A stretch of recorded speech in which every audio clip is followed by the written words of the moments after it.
വിവാഹ വിശേഷങ്ങൾ പങ്കുവച്ച് മതിവരാതെ നടി കീർത്തി സുരേഷ് വിവാഹ ദിനത്തിലെ കൂടുതൽ ചിത്രങ്ങൾ ആരാധകർക്കായി പങ്കുവച്ചിരിക്കുകയാണ് താരം.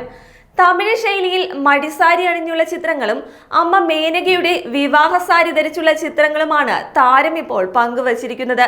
മടിസാരിയിൽ താലി കെട്ടിയപ്പോൾ എന്ന അർത്ഥത്തിലുള്ള ഒരു ഹാഷ്ടാഗും കീർത്തി സുരേഷ് ചിത്രങ്ങൾക്കൊപ്പം നൽകിയിട്ടുണ്ട്. വിവാഹവുമായി ബന്ധപ്പെട്ട ഒരു ചടങ്ങിൽ ധരിക്കാൻ അമ്മ മേനകയുടെ 30 വർഷം പഴക്കമുള്ള പട്ടുസാരിയാണ് കീർത്തി തിരഞ്ഞെടുത്തത്. പ്രശസ്ത ഡിസൈനർ അനിത ഡോങ്രെ തയ്യാറാക്കിയ ബ്ലൗസ് പെയർ ചെയ്തുകൊണ്ടായിരുന്നു അമ്മയുടെ സാരിക്ക് കീർത്തി മേക്ക് ഓവർ നൽകിയത്.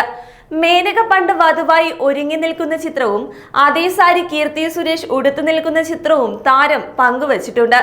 ചിത്രങ്ങൾ വൈറലായതോടെ നിരവധി പേരാണ് കമന്റുമായി എത്തുന്നത്. കീർത്തിയുടെ ലാളിത്യവും അമ്മയോടുള്ള സ്നേഹവും ഇതിലൂടെ പ്രകടമാണെന്നാണ് ആരാധകർ പറയുന്നത്. അതേ വേഷത്തിൽ പല്ലക്കിലിരിക്കുന്ന കീർത്തിയുടെ ചിത്രവും കാണാവുന്നതാണ്. മഞ്ഞയും പച്ചയും നിറത്തിലുള്ള മടിസാരിയിലാണ് കീർത്തി താലികെട്ടിനെത്തിയത്. ഈ സാരിയുടെ ഏറ്റവും വലിയ പ്രത്യേകത തമിഴിൽ കീർത്തി എഴുതിയ പ്രണയ കവിത സാരിയിൽ തുന്നിച്ചേർത്തിട്ടുണ്ടെന്നതാണ്.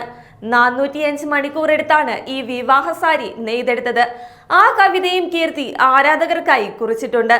ദീർഘകാലത്തെ പ്രണയത്തിന് ശേഷമായിരുന്നു കീർത്തി സുരേഷും ആന്റണി തട്ടിലും വിവാഹിതരായത്. ഗോവയിൽ ഡിസംബർ 12-നായിരുന്നു വിവാഹം. തമിഴ് ബ്രാഹ്മണാചാര്യ പ്രകാരവും ക്രിസ്ത്യൻ രീതിയിലും വിവാഹ ചടങ്ങുകൾ നടത്തിയിരുന്നു. എന്നാൽ ക്ഷണിക്കപ്പെട്ട അതിഥികൾ മാത്രം പങ്കെടുത്ത സ്വകാര്യ ചടങ്ങായിരുന്നു വിവാഹം.